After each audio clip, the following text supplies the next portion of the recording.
La Sociedad Española de Radiodifusión presenta... Ser... ¡Viva la radio! Podcast. Siempre. En este episodio tenemos cine para todos los gustos, un melodrama camp con Jessica Chastain y Anne Hathaway como dos madres paranoicas y a la gresca. Hay un thriller con Russell Crowe y sobre todo cine de autor político.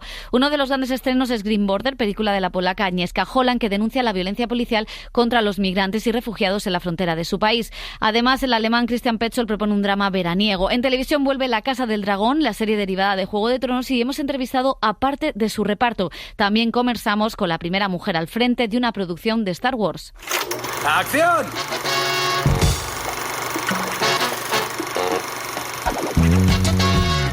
El cine en la Ser con Pepa Blanes.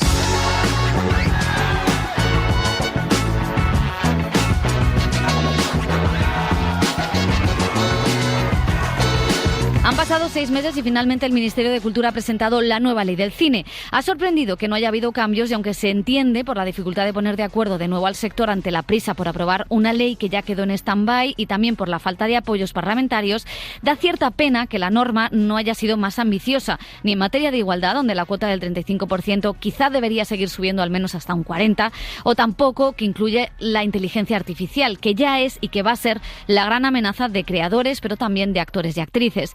También será necesaria que en esas enmiendas entre el tema del acoso y los protocolos para acabar con la violencia en el cine. Ojalá también a algún partido político se le ocurra recuperar el Museo del Cine en esas enmiendas. En fin, que estamos contentas con esa nueva ley, pero también temerosas que las enmiendas de algunos partidos que parece le han hecho la cruz al cine español puedan perjudicarla. Y por supuesto, esperamos que esta ley no se quede vieja nada más empezar.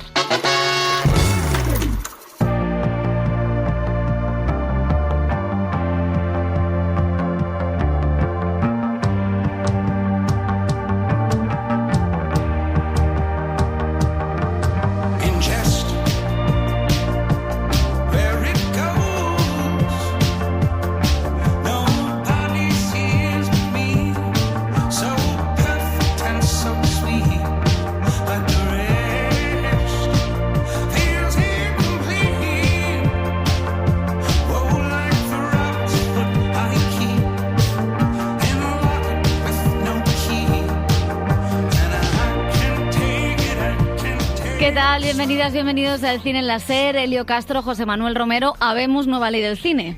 Bueno, estamos bendecidas, bendecidas bueno, todas. De aquí a que se apruebe definitivamente pueden pasar muchísimas cosas. Hasta Puede que haber no, otra ley del cine. Hasta que no la vea yo realmente aprobada, la letra pequeña, todo, no nos fiamos del todo. Bueno, marco jurídico necesario para cumplir con todas las directrices de Europa, también para satisfacer las demandas del sector y para equiparar, que esto es importante también, las nuevas formas de producción audiovisual. O sea, esta no es solo una ley del cine, sino también de la cultura audiovisual, donde las series podrían obtener ayudas, incluso del Ministerio, ayudas a la producción, o sea que todo cambia.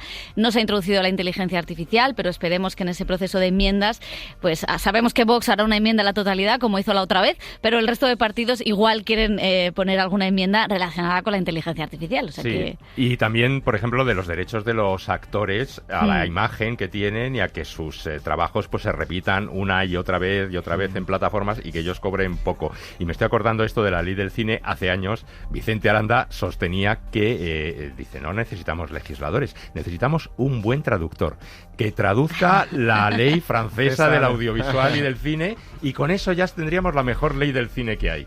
Bueno, no sé, imagino que los tiempos han cambiado y que las peculiaridades españolas también pues hace que se necesiten cosas muy distintas aquí en Francia, pero que los ejemplos francés serían... Yo añadiría a lo de Vicente Aranda dinero. También, por supuesto. Quizá la que tiene que legislar es la ministra de Hacienda, que es la que tendría que soltar el dinero y nunca lo suelta cuando son temas de cultura. Aunque dicen que va mucho al cine y al teatro, luego para soltar dinero al cine y al teatro son más bien tacaños en los ministerios de Hacienda.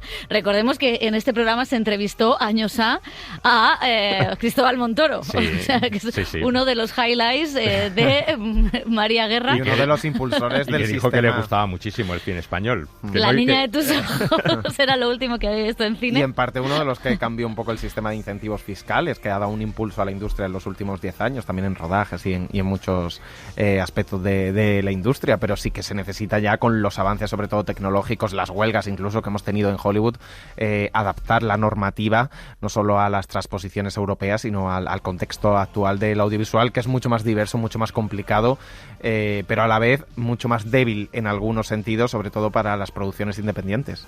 Pues sí, insistía mucho el ministro en la protección del cine independiente, que es ahí donde estaba uno de los grandes escollos de la ley, con lo cual pues esperemos que así sea, y estaremos atentos también a esas enmiendas y a cómo va produciéndose la evolución de esta ley, como decimos, muy necesaria para el cine español y la televisión, como vemos. Y nos vamos a centrar ya en los estrenos de la semana. Vamos a empezar con dos actrices, Jessica Chastain, que volverá la semana que viene a la cartelera, y Anne Hathaway, que protagonizan el primer estreno de esta semana, Vidas Perfectas. Es un remake de una película francesa de hace unos años, que a su vez adapta la novela de Bárbara Abel. Son dos amigas, vecinas, mujeres perfectas en los 60, con vidas idílicas, cuya armonía se rompe después de un trágico accidente. La culpa y la paranoia rompen ese vínculo que ambas tenían y sacan el lado más oscuro. Cariño, he tenido que atravesar el seto para llegar hasta ti.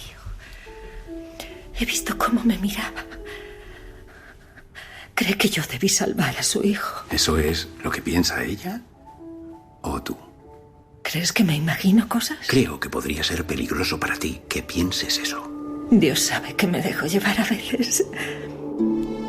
Bueno, es curioso porque la crítica americana definía la película como camp, y es verdad que algo de camp tiene en ese tinte que tiene Jessica Chastain de rubia en esta película sobre la maternidad, que yo creo que copia un poco el melodrama clásico, pero sin aportar, ¿no?, como hacía Douglas Sirk o Pedro Almodóvar, pero sin aportar toda esa capa, ¿no?, de darle un pozo más allá, o como hace Todd Haynes, pero sin esa parte ni de género, ni...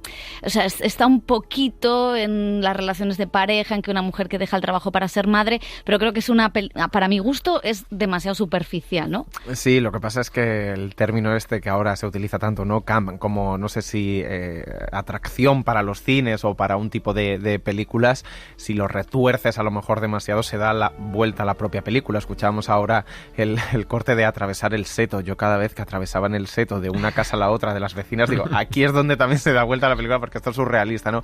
Y sí que es verdad que intenta hacer como también un retrato del patriarcado, de las mujeres en esa época, de las presiones de la maternidad, de la paranoia, de la culpa, de la obsesión, del querer controlarlo todo, del trabajo, de los hijos, de esa necesidad como un poco de pertenecer a alguien y poseer a alguien.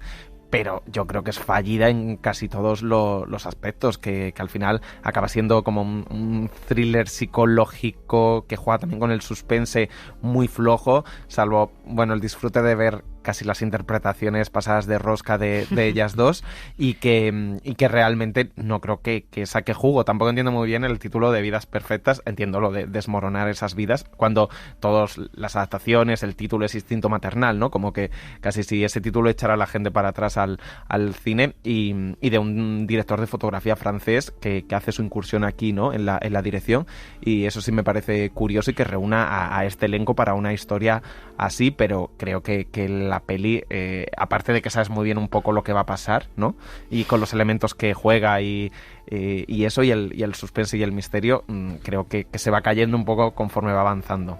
Sí, bueno, es una pena porque son dos actrices ganadoras del Oscar, ¿no?, y que podrían tener, bueno, tienen muchos tirón en la taquilla, y además con una carrera, Jessica Chastain, que empezó de forma fulgurante, Anne Hathaway también, una actriz que casi siempre la identificamos con la comedia, pero que yo creo que últimamente pues ha caído, o sea, ha elegido papeles más dramáticos, más profundos. También en su vida privada pues también ha dado un giro muy radical en muchos aspectos, y son dos actrices de mucho peso en la industria de Hollywood, más o menos de la misma generación, de la misma edad, o sea que pero está todavía un poco que acaben de eso, de ser estrellonas tipo Meryl Streep, ¿no? De esa generación anterior, ¿no? Y que acaben siendo, pues eso, verdadero tirón de las taquillas. Realmente, si hay una heredera de Meryl Streep, sería Anne Hathaway, porque puede hacer todos los géneros, cosa que, o sea, canta. El otro día me salió por casualidad un clip de la gala de los Oscars que presentaba Hugh Jackman, en la que ella sale a cantar un momento, y claro, es que es apabullante, pero claro, también le pesa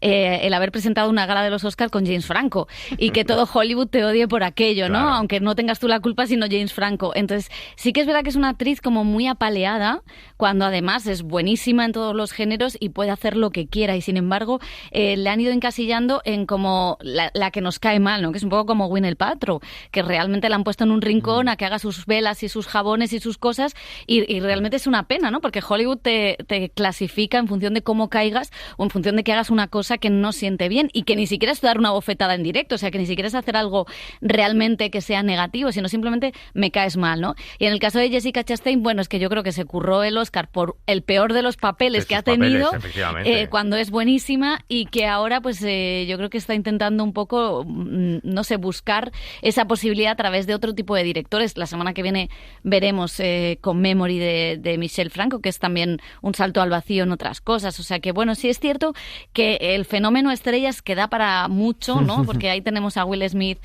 perdonado después del bofetón, ¿no? Da para mucho en esta época donde las estrellas son estrellas de Instagram, ¿no? Que quizá es una cosa más volátil. Lo que escucharemos luego de Petsol, ¿no? Que los actores jóvenes parecen dentistas. Y yo creo que demuestra también lo difícil que es hacer un melodrama. La gente cree que un melodrama con tintes de culebrón es un género dificilísimo encontrar ese equilibrio para que te cuadre todo. De ahí la virtud de un Almodóvar, un Douglas Sirk, o últimamente quizá el heredero más claro, ¿no? Que es Todd Haynes y Secretos de un escándalo, que la vimos este año. De dotar de capas y crear algo más que el culebrón, ¿no? Que tenga pozo. Bueno, pues vamos con otra estrella de esas de gladiadores y piernas al desnudo. Russell Crowe protagoniza Sombras del pasado, un thriller donde interpreta a un detective de homicidios con pérdida de memoria que vuelve a investigar un antiguo caso donde se asesinó a un profesor universitario mientras se sometía a un novedoso tratamiento para curar el Alzheimer. ¿Estás enferma? Estoy en algo como un estudio clínico. Se me olvidan las cosas. Russell Crowe sí que tiene claro dónde apostar. El thriller, da igual que sea malo o bueno. Los exorcismos, ¿no? Porque también lo tuvimos. Además, como que ya se acabó. Últimamente, las últimas semanas, como que ha encadenado como muchos estrenos de películas. Todos iguales. No es que las haya rodado ahora justo, pero de películas guardadas. Podríamos intercambiar el título y no sabemos cuál se ha estrenado cada semana, pero él está más centrado en la música, que tiene un grupo, y creo que ahí es donde ha puesto todo, y el cine es el dinero. Vamos con más thriller. Respira ha unido a las intérpretes muy dispares como Jennifer Hudson o Mila Jovovich o Kuben Sané Qualis. Es una película posapocalíptica que nos lleva a un futuro cercano donde escasea el aire y donde una madre y una hija sobreviven en un refugio lleno de extraños. Volveré lo antes que pueda. Intentad no mataros mientras estoy fuera. Y decía José Petsol, vamos a seguir con atmósferas opresivas, pero nos pasamos al cine de autor con la película de este director alemán, El cielo rojo. Es una curiosa propuesta que empieza como un drama veraniego, que nos recuerda un poco al cine de Romer y que acaba juntando pues la tragedia de varios personajes encerrados en una casa. Literatos que ansían triunfar, pero los incendios acechan esa casa alrededor del bosque. La película ganó el Gran Premio del Jurado en la Berlinale. Ich habe ein Buch geschrieben. Mein zweites, beziehungsweise das erste Manuskript. Der Verleger findet es scheiße. Der kommt morgen vorbei, um es mir um die Ohren zu hauen. Y el director hablaba de su interés en hacer una novela sobre personajes, pero no sobre tramas. Hay demasiadas películas que se dedican a trasladar temas al cine. Después de haberme estudiado la filmografía de Eric Romer, tenía ganas de hacer una película solo de personas. Por supuesto, la historia de Alemania y la política están ahí, porque es el contexto en el que nos movemos, pero no es el tema. Aber sie ist nicht das Thema, sondern sie ist einfach die Realität. Wir sind so vom Fernsehen und so von... Tenemos tanta televisión, tantas historias, que creo que eso ha hecho que solo nos guste lo simpático, lo bueno, lo agradable.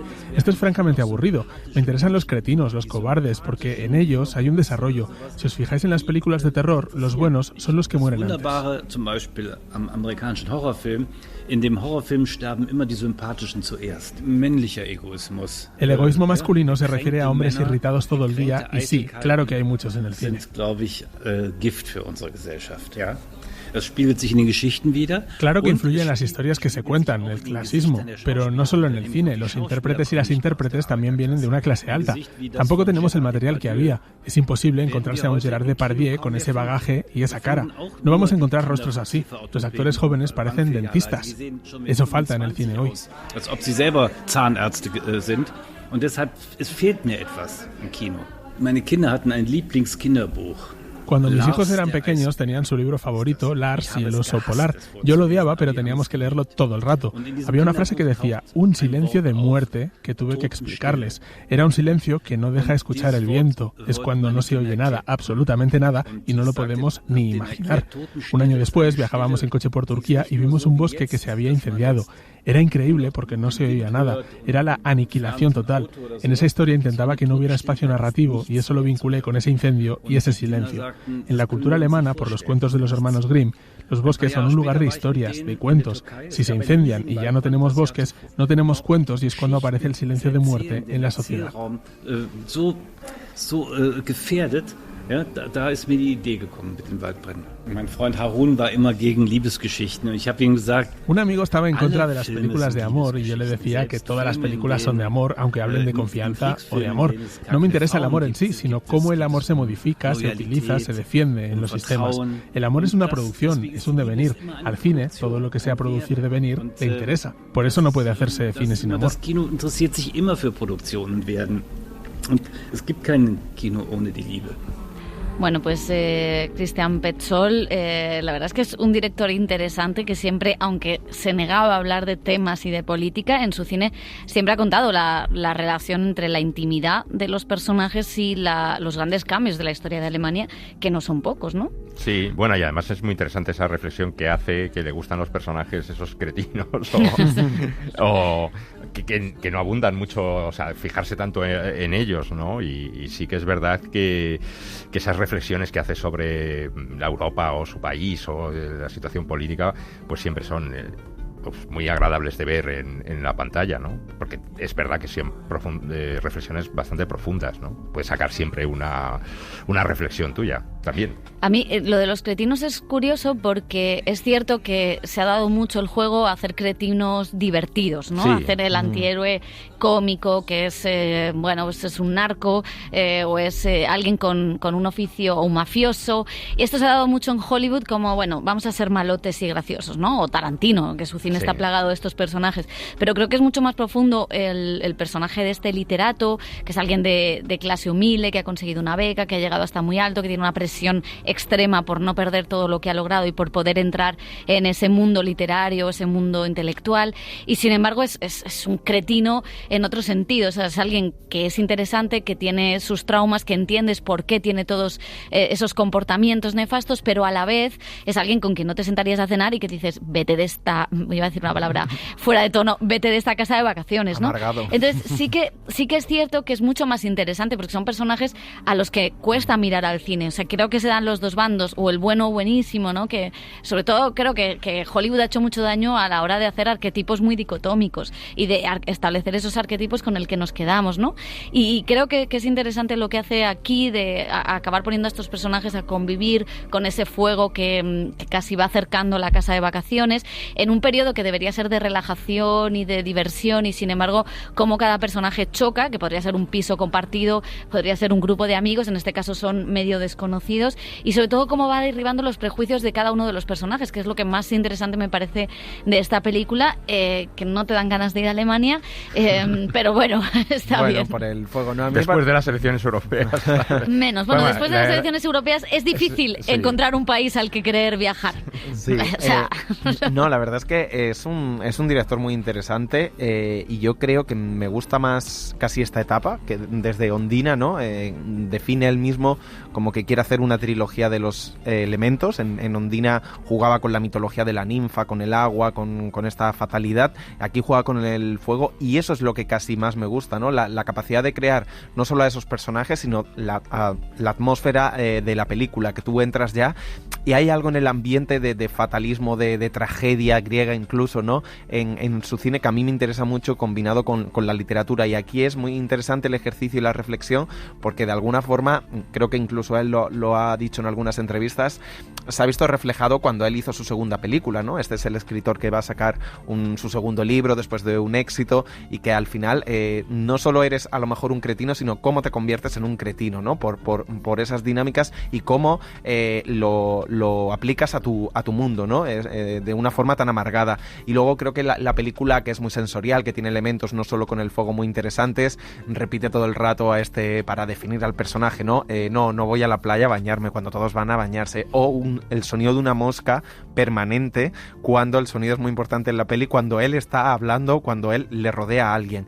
Y luego creo que la definición de los personajes, incluso los más secundarios, está muy bien hecha, y también me gusta, siendo un director, la presentación del personaje femenino, que en los primeros momentos casi no se la ve. Es como un ente que se la escucha todo el rato, pero que va pasando por lados, y además Paula Beer, que es como si fuera la nueva Nina Hoss de esta etapa de Petzold, que es una actriz que a mí me gusta mucho, y que luego ella es la que le da realmente la vuelta a la película con una cuestión de clase, como escuchábamos reflexionar al director en los cortes, con lo cual es una película que para mí no es completa ni brillante del todo, pero sí que tiene muchos elementos para quedarte a reflexionar.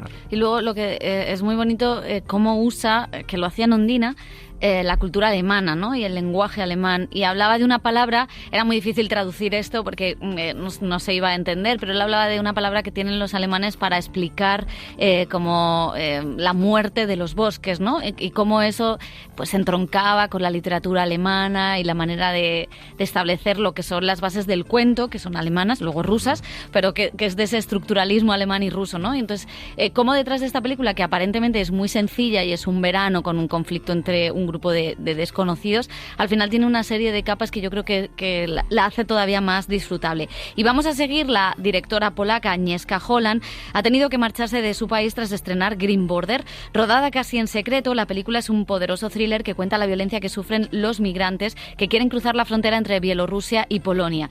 Se centra en los sucesos que ocurrieron ahí en 2021 y lo hace usando el blanco y negro y mostrando varias perspectivas: los activistas, la policía y las víctimas.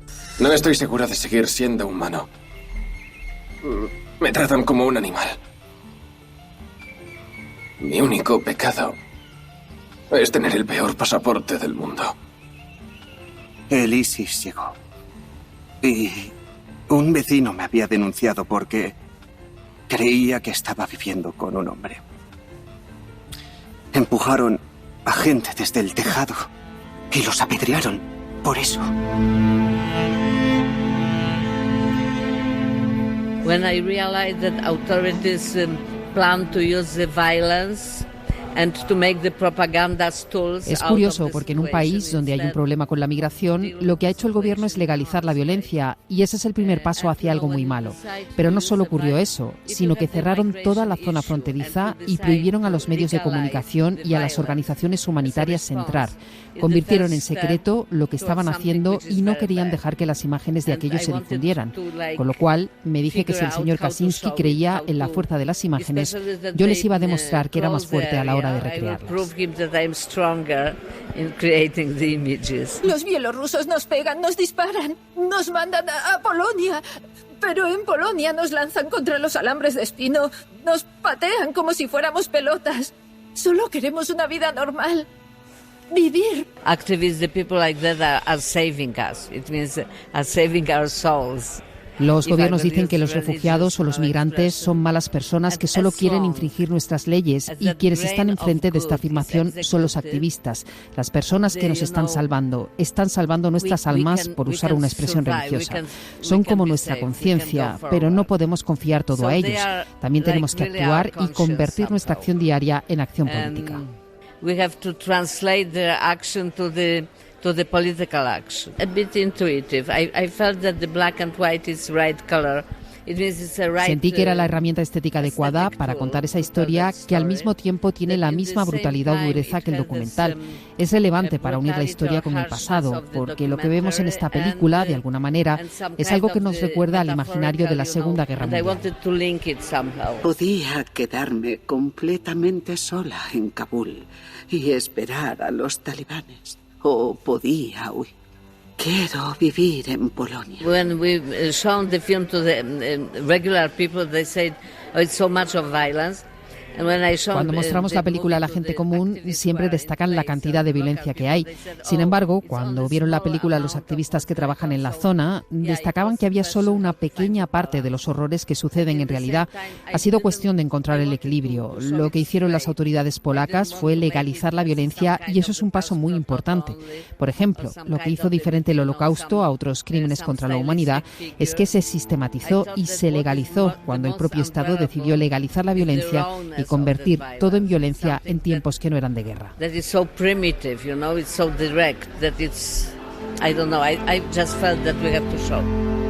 Pues en ese Venecia hubo dos películas que hablaban de la inmigración. Por un lado estaba Yo Capitano, que gustó más al jurado porque ganó varios premios y que contaba de otra manera, sin mostrar de una manera tan frontal la violencia. Y luego estaba esta película de Agnieszka Holland, mucho más cruda, más fría, que usaba el blanco y negro y que se recreaba en mostrar una y otra vez la violencia que sufren esos migrantes. Esto siempre es un debate en el cine, cómo mostrar la violencia, qué es más efectivo, no solo en el cine, sino también en el fotoperiodismo. Ahí está Susan Sontag, que analizó en su libro, luego reclamada por Judith Butler, qué efecto tenía la violencia en las fotografías, si surge algún efecto, y cada vez que hay un conflicto bélico, como ahora estamos viendo con Gaza, esa reflexión se sigue produciendo. A mí me parece muy interesante lo que hace esta película. A mí sí me parece importante que lo muestre, que use el blanco y negro para quitar quizá la crudeza de esa violencia, pero que se muestre qué es lo que pasa, ¿no? Y que el espectador viva y ponga cara. A mí sí me parece importante en muchos casos, siempre que eso no humilla a la víctima que la está sufriendo. Yo creo que aquí no pasa. Es verdad que se le puede reclamar que es excesiva, ¿no?, la manera de mostrarlo, pero creo que en un momento como en el que estamos en Europa, donde el racismo es la clave para todo, como hemos visto en las elecciones europeas, creo que esta película viene a demostrar que es necesario ver una y otra vez esa violencia y que, bueno, pues creo que no es obvio cortarla por herir sensibilidades. Creo que hay que mostrarla. O sea, yo estuve a favor en Venecia, pero estoy más a favor ahora, después de lo que ha recorrido el mundo, de esta película, que creo que además pone el foco también en qué lleva a un policía a actuar así, sin justificarlo, o cómo es el trabajo de los activistas, que creo que ahora mismo son los únicos que están dando respuesta a las verdaderas necesidades, en lugar de hacerlo los diferentes países o Europa. Sí, incluso muy interesante, decías que se basaba en parte, ¿no?, a la crisis humanitaria que hubo en 2021. Ahora estamos en otra época, incluso se ha visto muy bien en el caso polaco, en la frontera polaca, la cuestión racial y el racismo con la guerra de Ucrania. No ha pasado lo mismo con la guerra de Ucrania. Entonces, lo que estamos hablando es de xenofobia y de los refugiados que huían de Siria, de Kabul, de Irak, de Afganistán. El trato que se le da a esas personas, muchos que deberían ser refugiados políticos, porque están huyendo por motivos no solo humanitarios, sino por motivos políticos. Y es verdad que la película es cruda, no tanto porque se recree la violencia. De hecho, el blanco y negro le da en algunos momentos hasta como un aspecto documental, que incluso dentro de la propia película hay grabaciones, hay cámaras hablando con los propios migrantes y víctimas, que lo hace muy interesante. Y yo creo que está bien, sobre todo, el reflejo que hace de la policía, ¿no?, y de todas esas violencias estructurales e institucionalizadas, que es lo peligroso, que no son unas violencias puntuales. Hasta tiene un punto en el que se ve un poco el pillaje también de la propia gente de intentar desplumar a estos migrantes que luego sufren la violencia policial en la frontera, que luego son continuamente tirados como si fueran animales a través de las vallas, y solo cuentan con algún civil que activa su conciencia de alguna manera, ¿no?, que es una de las protagonistas de la película, y con toda esa red de activistas que son los que pueden ayudar a estas personas, y que incluso en el caso de Polonia están perseguidos y hicieron una ley para perseguirlos penalmente y para cortar realmente su trabajo y que no pudieran ayudar a los migrantes, con lo cual es como de una inhumanidad y de una deshumanización con estos migrantes tremenda la película, que te deja mal cuerpo, pero también te pone frente a la realidad de lo que tenemos en Europa y de lo que puede venir. Es el debate que ahora mismo hay en Europa y yo quería mencionar a Agnieszka Holland, que es una directora que tiene 75, 76 años, que desde los años 80 está haciendo películas como Europa o Conspiración para matar a un cura, un sacerdote, y que ha estado trabajando en Estados Unidos con mayor o menor éxito, haciendo televisión, series de televisión, grabando pues episodios sueltos, vuelve a Europa, le sale mal un proyecto, pero siempre está ahí, ¿no? Y a mí me parece que es uno de los cineastas que siempre están y que tienen la sensibilidad de acercarse al tema, que ahora mismo es el centro de la discusión política desde todos los ángulos en Europa. Me parece que tiene mucho mérito y que merece la pena, aunque la película es muy dura. Ese blanco y negro que vosotros decíais también le da cierta intemporalidad, ¿no? al tema, ¿no? Como es algo que se repite en la historia de Europa y política. Y yo creo que es muy a tener en cuenta, aunque la película es muy, muy cruda, muy dura de ver. Y también dice mucho de ella, que es la presidenta de la Academia del Cine Europeo, ¿no? Que es importante también la labor en un momento donde el cine europeo lo tiene complicado, ¿no? Entonces, después de Wim Wenders, que sea ella también es significativo en un momento donde el este, pues también tiene que ser el centro, ¿no?, de las políticas europeas. O sea, de que hecho, yo creo que ella es en la promoción es muy interesante cómo ha abierto el foco. Esto no es una cuestión de Polonia. Ella ha interpelado directamente a esos valores supuestamente europeos y a qué hace Europa con los migrantes. No puede ser que Polonia decida por su cuenta cómo trata este asunto en sus fronteras. Bueno, pues vamos a seguir hablando sobre las consecuencias de la violencia política y de la guerra, que es el tema de otro de los estrenos de esta semana, La patria perdida, película del serbio Vladimir Perici, que nos cuenta cómo se descompone una familia durante las manifestaciones estudiantiles del 96 contra Milosevic. Un hijo adolescente se da cuenta de que su madre es cómplice de ese gobierno. La coalición Sayeno pide a todos los ciudadanos que defiendan los resultados. La crispación entre la población es evidente en todos los ámbitos. No podemos permitirlo. Y hay un marcado antagonismo y división entre la ciudadanía. Partidarios de ambas tendencias políticas. ¿Tu madre qué opina? Muestran en las calles ¿Sobre qué? descontento general. Sobre las elecciones. Mientras unos apoyan y piden defender los Ni idea. resultados de las urnas. Hoy no la he visto. El director, que parte de algunos de sus recuerdos para esta ficción, reflexionaba sobre el papel de la mujer en la política y también cómo se ha representado en el cine. Mais ma mère était membre du Parti Socialiste de Milosevic, mais elle travaille dans la culture. Y decía que su madre era miembro del Partido Socialista de Milosevic, aunque no era portavoz, como en la película, trabajaba en el mundo de la cultura, así que es personal esa experiencia de un niño que crece con una madre que es política, pero bueno, claramente lo que yo hago es ficción. También lo que me interesó fue que hay muy pocos personajes políticos femeninos en el cine de autor europeo, por lo que sé, la única película que trabaja la figura de la mujer política en el cine europeo es La flor del mal, de Chabrol. Sin embargo, en las series estadounidenses, decía, en los últimos años sí que hemos visto una eclosión, ¿no?, de personajes políticos femeninos con muchas más capas y mucha más complejidad. Pues lo cierto es que hay un redescubrir de nuevo todo el conflicto en los Balcanes, no solo en el cine, que hay varias películas en este sentido. Suena internacional, lo oigo de fondo. ¿Suena en la película? Ojo, cuidado, vamos a subir la internacional un poquito. Estas cosas de Pepa. Bueno, ya, suficiente, tampoco nos vamos a pasar. Se estrena también Eureka, es un western muy especial que dirige el argentino Lisandro Alonso, también en blanco y negro y con Viggo Mortensen y Chiara Mastroianni. Ellos protagonizan el prólogo de este western, como decimos, que después va pasando por varios géneros. Hay policíaco, hay algo de thriller y nos lleva hasta una reserva de nativos americanos, a una comunidad indígena en el Amazonas, por ejemplo. Con el director ha hablado José de cómo desmitificar el western, también de esa mirada americana, del no progreso, en espacios también colonizados por el capitalismo y el cine de las plataformas. Yo cuando había terminado Jauja me había quedado con las ganas de filmar con esos dos indios que le roban el caballo al personaje de Viggo Mortensen y lo dejan a la deriva y prácticamente cerca de la locura y la muerte, ¿no? Empecé a pensar inmediatamente quién había representado a indios en el cine y inevitablemente caí en el western americano.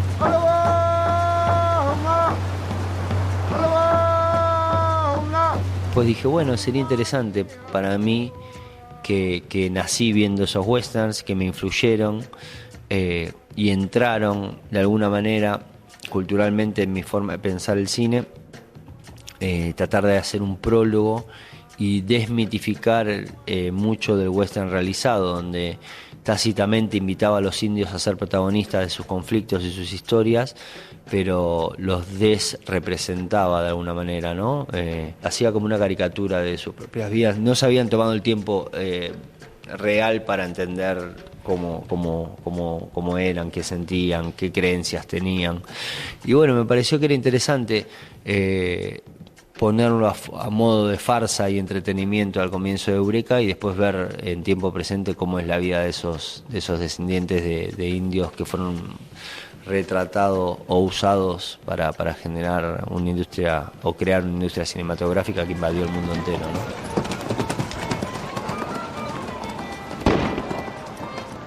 Norteamérica viven en un lugar delimitado que tiene más similitudes con un campo de concentración que una reserva, digamos. Viven sobre un pedazo de piedra donde no pueden sembrar nada porque no crece nada. Y me parece que ellos tienen esos problemas porque o tienen visión de futuro o porque no tienen visión de futuro, ¿entendés? Es como que no saben... o saben o tienen relación con sus ancestros y tienen una idea de quiénes fueron y lo que representaron para Estados Unidos a través del cine, a través de la literatura, a través de, no sé, de la leyenda. Fueron los primeros que pisaron el suelo, no hace tanto, 500, 600 años, y hoy ven que ya no son esos protagonistas que pudieron o fueron, pero gente que no tiene, no tiene pasaporte, no tiene documento, no va a la escuela, y es como que son muy orgullosos de esos que fueron, y me parece que no se van a doblegar y para pedirle ayuda a esas personas que sienten que fueron los que los traicionaron y los que los mataron, ¿no? You must always remember, space, not time. Time is fiction invented by man. Y en Latinoamérica, digamos, yo los pongo como una metáfora de que viven ahí más cerca de la naturaleza y se despiertan contando sus sueños, pero no los veo que sean muy diferentes a la gente que vive a 3 cuadras de mi casa, digamos. Nosotros somos todos así. Los latinoamericanos, los únicos que nos salva es que tenemos buen clima. Si hubiéramos tenido el frío que tiene en Norteamérica, estaríamos todos muertos. Porque las condiciones que tenemos políticas y económicas no son muchas. Entonces me pareció que era una buena forma de plantearlo metafóricamente, ¿no? Que todavía no hay progreso. Tenemos democracias que son muy fallidas, muy recientes, pero igual podemos darnos el lujo de despertarnos y soñar con que nuestra realidad económica va a ser mucho mejor pasado mañana.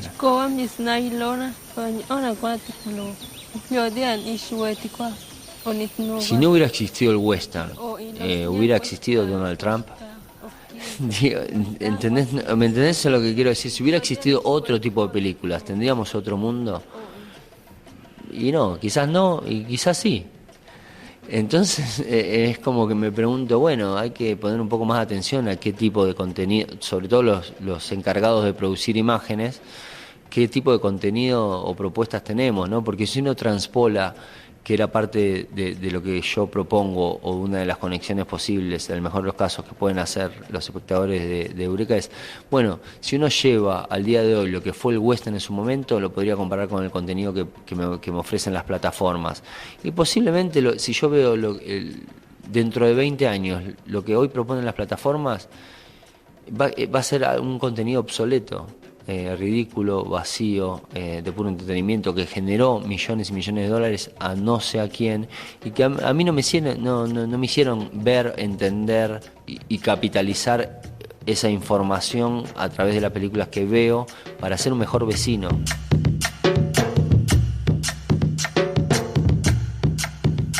Y del cine español se estrena La Bandera, comedia de Martín Cuervo con Imanol Arias, Diana Fernández y Aitor Luna. Es la historia de un padre que cita a sus hijos para darle una noticia importante sobre su herencia.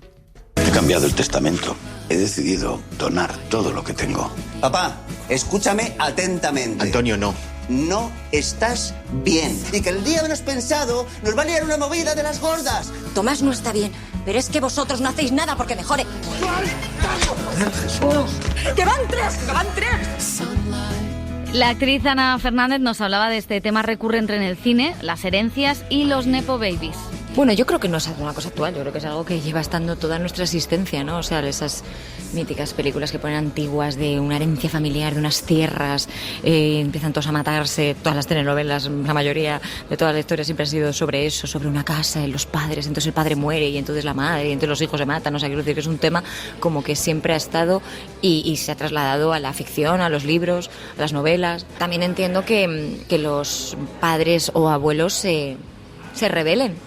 Me parece bien. Yo creo que, por ejemplo, he visto muchos ejemplos de estrellas de Hollywood que millones y millones de dólares y que deciden a sus hijos desheredarles. ¿Para qué? Pues para que sean personitas que luchen por lo que quieren, que se ganen su dinero, que se preparen y que vivan esa vida de luchar y no de, bueno, pues como mamá ya y papá ya tienen dinero, pues lo voy a tener yo también, así que no voy a hacer nada, voy a ser un vago. Entonces me parece que son decisiones que han tomado, de hecho la tomó Daniel Craig de James Bond y su mujer, que también es actriz, que Rachel Weisz, desheredaron a sus hijos.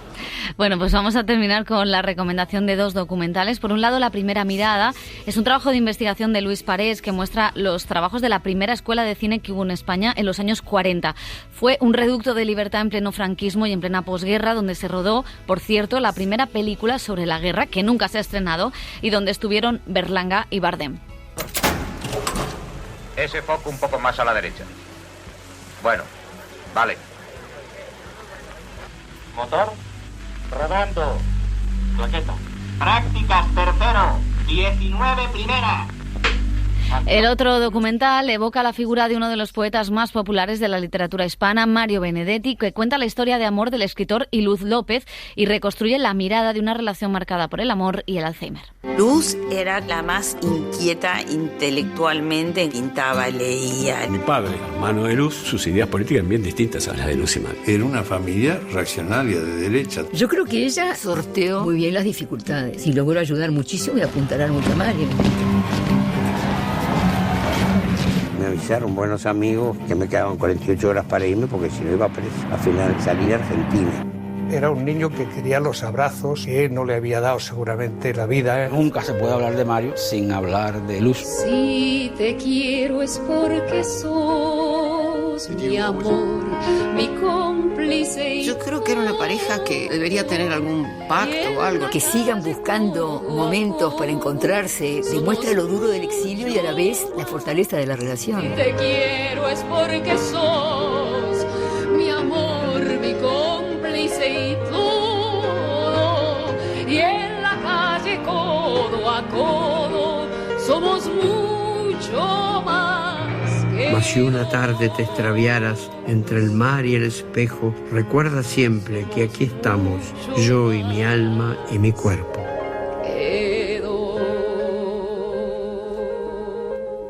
El cine en la SER con Pepa Blanes.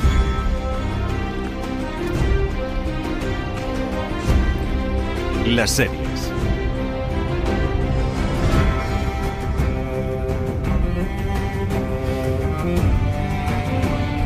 Vuelven los dragones, no vuelve el invierno, Dani Garrán, Summer is coming y claro, es que yo oigo esta sintonía y después de estos momentos electorales, claro, nosotros empezamos a contar Juego de Tronos con el auge de partidos que ya están en declive y es verdad que nos ha servido Juego de Tronos en este programa para comentar la actualidad política. Hemos hablado mucho de política, sí, largo y tendido. Lo que sí que yo ahora la escucho y digo...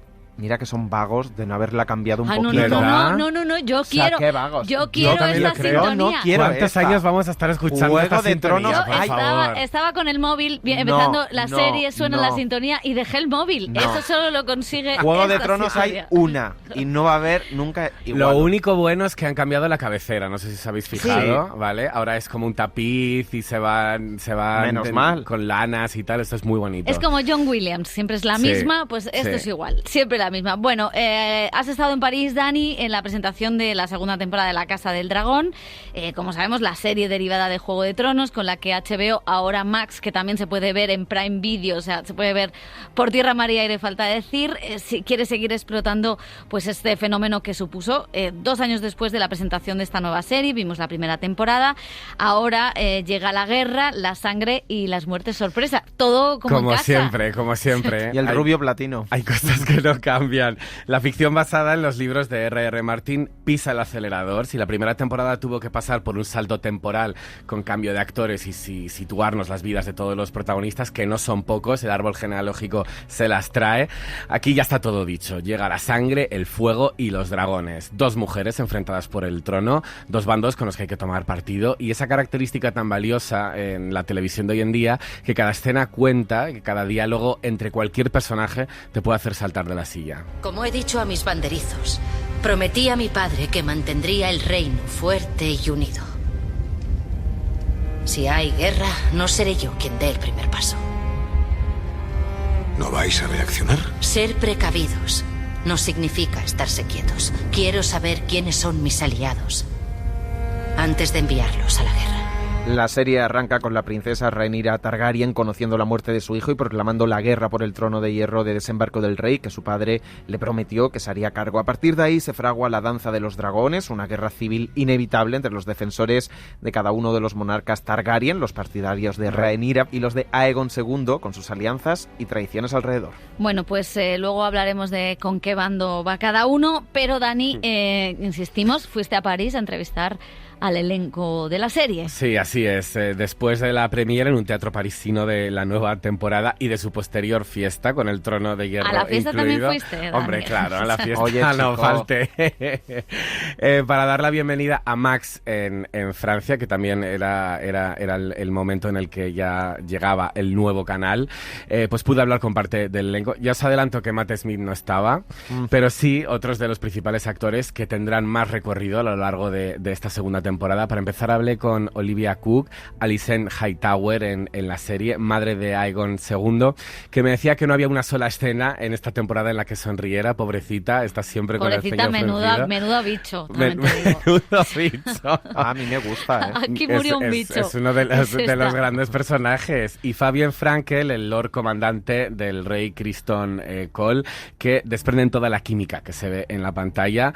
Les pregunté qué pasaría si las 2 mujeres enfrentadas en la serie reinaran juntas. Quite peaceful in the realm. Both very smart. Yeah, I think we both balance each other out really nicely. We both bring, different traits to Y decía que sería un reino bastante pacífico, que ambas mujeres son muy inteligentes, que ambas se equilibran muy bien, que ambas aportan rasgos diferentes, y el dragón, además, añade un dragón, añade algunos dragones. Creo que lo pasaríamos bien. Sí, es verdad que no hay escenas muy bonitas en los primeros capítulos de la serie. Decía Olivia que el mundo de la serie se hace más grande en esta temporada. Es verdad que se amplían los horizontes, conocemos más territorios, más personajes, más caos. Todos esos territorios que ya conocimos en Juego de Tronos empiezan a salir.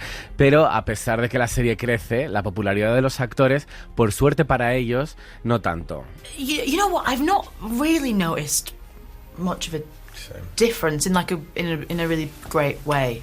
I feel like I've managed to keep my... ¿Sabes qué? Realmente no he sentido mucha diferencia en mi vida, lo que es genial. Siento que he logrado mantener mi anonimato tanto como ha sido posible, y obviamente cuando se estrena la serie hay un aumento de popularidad. La gente te reconoce más, decía la actriz. Y decía el actor que su vida pues no ha cambiado, que ha hecho algunas amistades y en cierto modo también porque se ha comprado un piso. Eso es fundamental. Eso es porque no vive en Madrid. La hipoteca. Claro, eso ha hecho que mi vida cambie, pero en el día a día es bastante normal. Bueno, pues para situar un poco cómo está el tablero político de esta serie, Olivia interpreta a Alicent Hightower, la madre del rey vigente, la que ha conseguido poner en el trono a su hijo, con el heredero, o sea, con el monarca no, porque nosotros somos republicanos, dijimos que no, pero sí con su hermano, con Aemon Targaryen. Nosotros somos un poco de los malos, de los froilanes, ¿no? Bueno, que la verdad es un personaje mucho más pirata, interesante. ¿no? Sí, el pirata, el que tiene un parche en el ojo, que es bastante más interesante y mucho más más malo.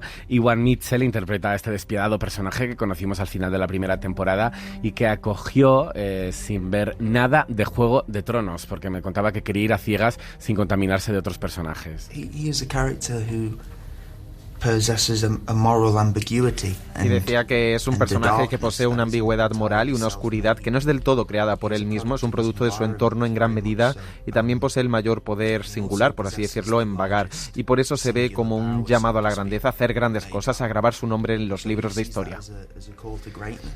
Sí, siempre le vemos vestido de negro, con esos rasgos afilados, con ese parche en el ojo, un atuendo que ya llama rápido a considerarlo un villano, según el actor, y del que además de los libros, me contaba que ha tomado muchas inspiraciones del cine clásico para crearlo. For villains, definitely 80s horror icons like Michael Myers.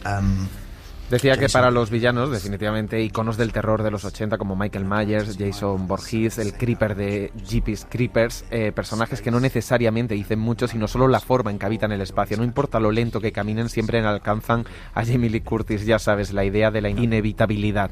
Es silencioso, da bastante miedo, pero en términos de otros personajes, Kirk Douglas, de The Vikings, Michael Fassbender, en Prometheus, Peter O'Toole, en Lawrence de Arabia, ya sabes, personajes que poseen ese enorme poder.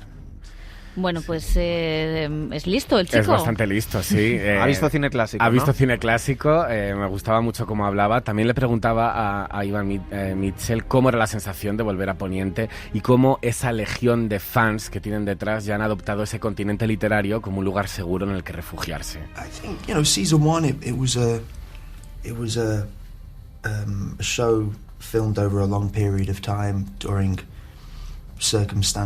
Y decía que la primera temporada fue filmada durante un largo periodo de tiempo durante el cual el mundo entero sufrió la pandemia global. Nos sumergimos en lo desconocido. Por eso creo que fue brillante que HBO pudiera ofrecerle a la audiencia a un mundo que sí conocían. En el mundo de Poniente sabes que Targaryen será un Targaryen, sabes que un Baratheon será un Baratheon, sabes que nada termina en diplomacia en Poniente. Y creo que es muy importante la familiaridad que los miembros de la audiencia pueden conservar y, bueno, pues aferrarte a estos personajes en tiempos inciertos. No sé si son el mejor agarre.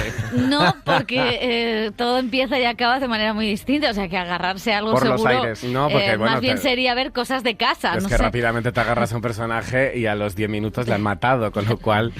Bueno, sí, se parece bastante a la política española, decíamos. Finalmente hablé con Harry Collett, otro de los actores más jóvenes que interpreta a Jaehaerys Velaryon y que no era ni siquiera mayor de edad cuando se estrenó Juego de Tronos. Una de las virtudes que destacó de la Casa de los Dragones en su inicio fue el protagonismo de los personajes femeninos al frente de las tramas, aunque también es verdad que movidas por los hilos de los hombres, hablamos sobre estas dos grandes mujeres de la serie. You've got a lot of strong female characters in this show, you know. You've got Rhaenys, you've got Rhaenyra. Tenemos a muchos personajes femeninos fuertes en esta serie, tenemos a Rhaenys, Rhaenyra y muchos más. Es realmente agradable porque siempre me recuerda cuando Emma Darcy y Olivia Cook dijeron en el estreno en Londres el año pasado que había demasiados hombres. Y es realmente interesante ver a las mujeres el poder que tienen y si es poderoso, ¿no? Y simplemente es genial verlo. Creo que Rhaenyra es definitivamente uno de mis personajes favoritos y la forma en que lo defiende a sí misma me encanta. Bueno, pues ya ha empezado la serie, primer capítulo, segundo capítulo. Yo he visto los dos primeros y tengo que decir que el primero me pasa como yo creo que me pasó en la primera temporada, que se tira demasiado para mostrar las posiciones, explicar a los personajes. O sea, le veo que es un capítulo como que no me dice nada y me cuesta entrar otra vez de nuevo en el mundo. Me parece que Juego de Tronos sí que hacía que los primeros capítulos fueran mucho más especiales, que hubiera ya mucho vértigo desde el principio y como una declaración de intenciones. Y lo que me parece con esta serie es que tanto en el primero como en el segundo, aunque pasan cosas, los veo más explicativos y creo que menos valientes en ese sentido, ¿no? Es cierto que es otra serie que no cuenta con el mismo respaldo, pero a mí los primeros, me pasó con la primera temporada y me pasa con esta, me cuesta entrar. Ahora estoy living con el segundo ya, con esta guerra, con las traiciones, y es cierto que no consigo encontrar, o sea, como hay una cosa que sí me pasa, como esa enemistad casi shakespeariana entre los dos niños, ¿no? Uno de una familia y uno de otro, que es verdad que se han hecho mucho daño, pero como que me cuesta encontrar en el pirata, no sé, ese odio como, chico, tú has hecho una cosa peor, ¿no? O sea, quiero decir, como que hay algo de ese odio que no me cuadra. Chico, relájate, que tú ya has ganado, ¿no? Es un poco eso. No sé si estoy en lo cierto. El pirata, dice. Habéis sido vosotros. A ver, no sé, a mí me pasa que creo que con esta segunda temporada ya están todas las piezas situadas en el tablero. Me pasó con la primera, que me costó mucho más entrar, porque bueno, había un salto temporal muy importante. Cuando cogías cariño a los niños que interpretaban a los personajes principales, ya tenías que despedirlos porque crecían y aparecían otros personajes que tomaban su relevo cuando ellos eran más mayores. Y con esta segunda temporada yo la verdad es que sí que he entrado bastante bien desde el principio. He de decir que no me acordaba de nada, porque bueno, han pasado 2 años, entonces bueno, allí en París nos hicieron un previously y nos colocaron un poco en donde estaban yo eso es lo que esperaba aquí, que hubiera un previously, y no lo hay. No lo hay, ¿no? A nosotros sí que nos lo pusieron en la proyección y bueno, más o menos sí que iba recordando, pero yo iba con otros periodistas que habían visto como otra vez los 4 últimos capítulos de la primera temporada para verlo, y es como, madre mía, necesitamos un croquis. Pero es verdad que yo sí que he entrado, es un primer capítulo evidentemente como de mostrar las posiciones, de quiénes son cada uno, de dónde están, pero bueno, yo creo que desde el principio se ve ya una intención de pisar un poco más el acelerador. Está basado en La danza de los dragones, que es un libro, pues eso, como mucho más, tiene mucha más acción, tiene ya una guerra cruenta en ciernes, ya desde el primer capítulo empieza a morir gente, que he de decir que yo no sabía ni que existía, pero empieza a morir gente, se ven los dragones desde el principio, y sobre todo el personaje de Rhaenyra, que a mí me tiene fascinado, todo ese odio, esas lágrimas, esa soledad que tiene dentro, que quiero ir viendo cómo continúa, porque me fascina. Me parece el nuevo personaje grandioso de esta trama de Juego de Tronos, al nivel de Khaleesi en la serie, en la primera serie. Yo la verdad es que me interesa mucho ellas dos. El resto de personajes me interesan muchísimo menos, y además como que al final veo como estructuras narrativas muy repetidas, ¿vale? Que es la guerra, es diferente, es una traición, una forma de morir, otra de morir, dragón para arriba, dragón para abajo. Me aburro un poco, tengo que confesar. No sé, el arco narrativo de los personajes, salvo ellas. Entonces, como hay tantas distracciones en muchos momentos de ellas dos, que es donde me interesa esa batalla, ¿no? Por el poder y la forma de gestionar esa batalla, la relación también con la maternidad de ambas, de los hijos, la forma de procesar el dolor, el odio, la culpa, muchos elementos, es lo que más me interesa de la serie. Indudablemente tiene mucho encanto, tiene la factura técnica, te recuerda en muchísimas ocasiones a Juego de Tronos. De hecho, el inicio de esta segunda temporada no es spoiler, pero solo en el muro, ¿no? Esperando a ver qué hay más allá del muro, te remite constantemente a los Stark y a Jon Snow, pero sí que es verdad que le cuesta, la veo a veces un poco fatigosa, farragosa en el abanico de secundarios que abre, que no están del todo tan bien perfilados, porque al final es verdad que vienen a ser 2 familias o una familia partida, si lo quieres expresar así. Sin embargo, en Juego de Tronos sí que iba abriendo ese abanico con las familias muy bien caracterizadas y muy diferentes.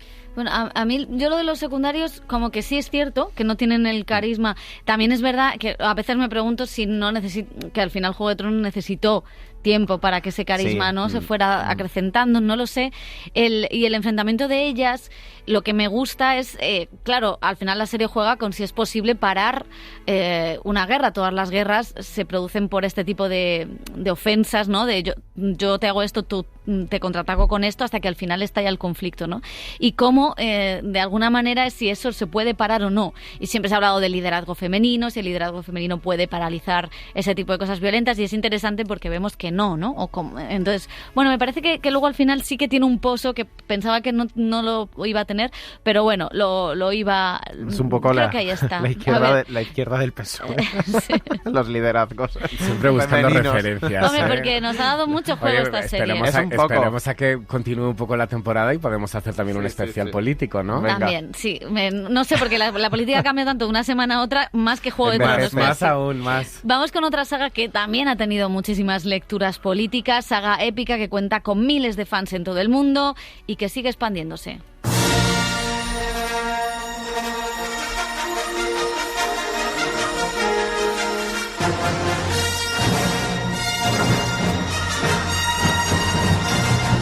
Da miedo pisar a John Williams. Bueno, hace 47 años George Lucas estrenó La Guerra de las Galaxias. Desde entonces el universo Star Wars no ha dejado de expandirse, creando una de las sagas con más seguidores del audiovisual. Disney Plus presume del estreno de su última serie, The Acolyte, que según la plataforma ha sido su mejor estreno en lo que va de año.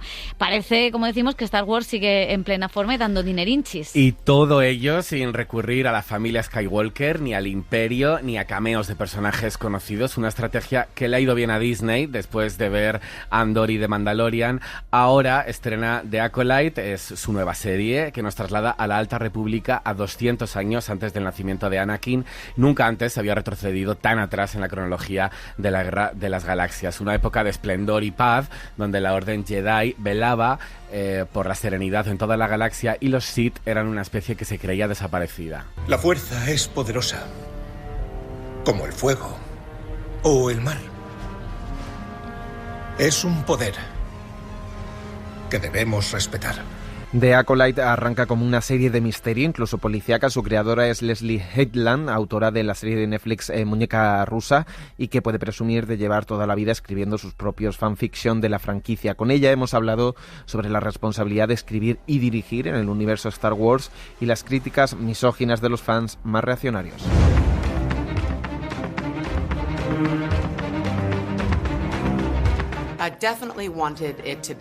Definitivamente quería que fuera independiente en la línea temporal, porque llegué a Lucasfilm con esa idea original. Ese era el mejor momento para establecer una historia original. Tendríamos la mayor libertad y podría valerse por sí sola. Como fan de Star Wars, era muy importante para mí inspirarme en todos los diferentes productos de Star Wars de los que soy una gran admiradora. Si se corriera la voz de que una antigua Jedi ha asesinado a uno de los suyos, nuestros rivales políticos lo usarían en nuestra contra. La discreción es esencial. La justicia será rápida y el castigo ejemplar. A pesar de lo que sientes por la chica, ¿cuento con tu apoyo en este asunto? Por supuesto, maestra Bernestra. Tienes que aportar cosas en un universo en el que mucha gente ha trabajado. De lo contrario, simplemente estás confiando en el trabajo de otros para reforzar el tuyo. Creo que tienes que aportar una nueva perspectiva, o un nuevo diseño de vestuario, o el estilo de secuencias de lucha y de acción que tenemos en la serie. De lo contrario, puede volverse indistinguible de otros productos de Star Wars. Fue importante para mí, fue un desafío, pero creo que en última instancia mi equipo, el elenco y yo lo logramos. Siempre me han atraído los personajes más oscuros y complejos en teatro, cine independiente y otras series de televisión, así que me pareció el paso lógico cuando entré en el universo de Star Wars, los villanos. El mejor momento para observar a los villanos de Star Wars es cuando estos son los más débiles. Solo hay unos pocos y, al contrario, muchos Jedi. Perdiste a toda tu familia, a tus madres, a tu hermana, a todo tu pueblo. Todos murieron en el incendio justo antes de que el Maestro Sol te llevara con los Jedi. Tu entrenamiento fue cuando menos difícil. El apego hacia quienes hemos perdido es el que más cuesta dejar atrás. Uno de mis ídolos, John Cassavetes, creía que lo personal es político y lo político es personal. Es imposible separar ambas cosas. Si cuentas una historia increíblemente personal, la gente la politizará, y si dices un mensaje político específico, la gente lo personalizará, lo que significa que lo hará de su propia experiencia personal. Por eso creo que Star Wars no es una excepción a esa idea de cómo funciona el arte. Cuando me hacen esa pregunta, me gusta decir que George Lucas hizo política en Star Wars, que literalmente toda la trilogía es política y la caída de los Jedi se debe a que se vieron envueltos en política, así que solo sigo sus indicaciones. I'm only taking my cues from the man himself, so. Well, I mostly don't read it. La mayoría de las críticas nunca las leo. Cuando por primera vez se anunció la serie en 2020, estaba muy preocupada. Otras personas describieron la serie como centrada en mujeres, así que me puse muy nerviosa y molesta y comencé a leer las reacciones. Y rápidamente descubrí que la gente estaba enojada por cosas que son superficiales, que son el vehículo con el que contar la historia. Entonces, aunque el vestuario, el casting, el esfuerzo que pones en todos tus diseños y actuaciones decisiones son importantes, me gustaría que la gente realmente reaccionara a la historia. Esta debería ser más fuerte que el resto de los adornos.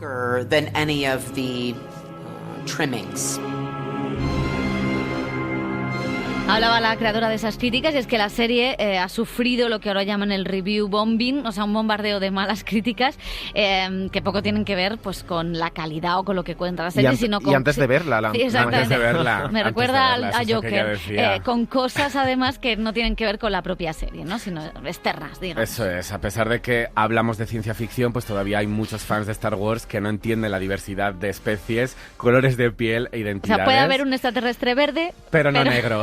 Efectivamente.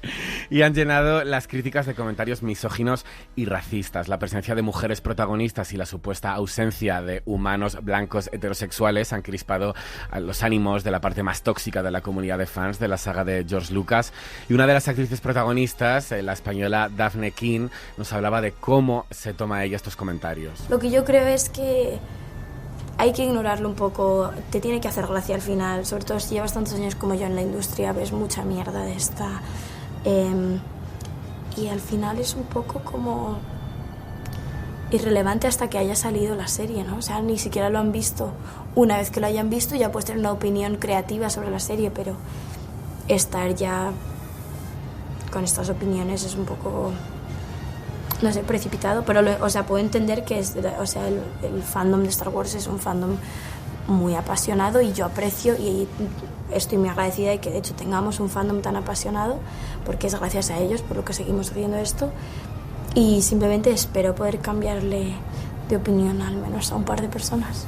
Pues ojalá consiga cambiarle opinión a un par de personas. Ojalá, o alguna más. Con un par de personitas que te sigan en Twitter, ¿no? Sino que se aguanten y no la vean. Bueno, decía la actriz además que al revisionar la trilogía original se había dado cuenta de que era un producto muy adelantado a su tiempo. De ahí la absurdez de las críticas actuales. El feminismo con el que se escribió a la princesa Leia, interpretada por Carrie Fisher, no solía verse en otros personajes femeninos. Realmente eran estaban muy adelantadas.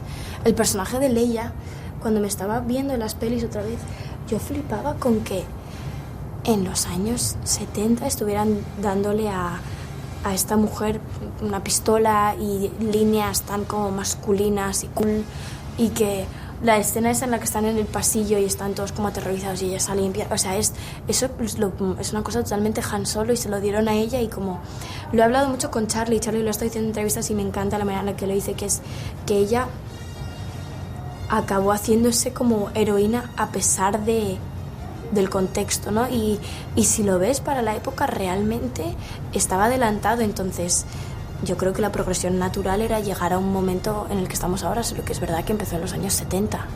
Pues siempre fans de la princesa Leia. Me quedo con esto.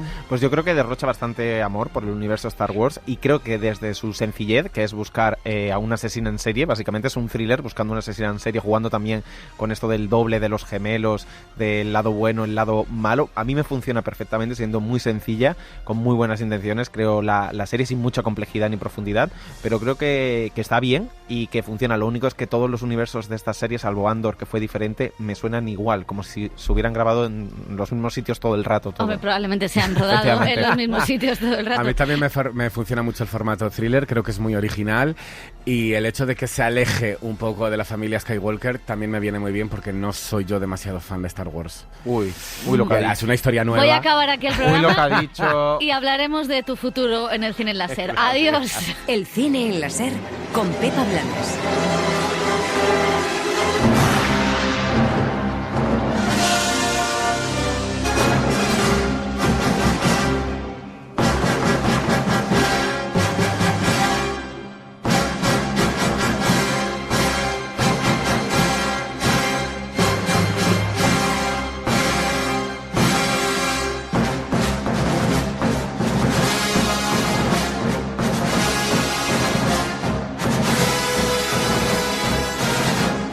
Suscríbete a El Cine en la SER. Escúchanos en directo en la SER los sábados a las 7:30 de la mañana y los domingos a las 3 de la madrugada. Cadena SER. La radio.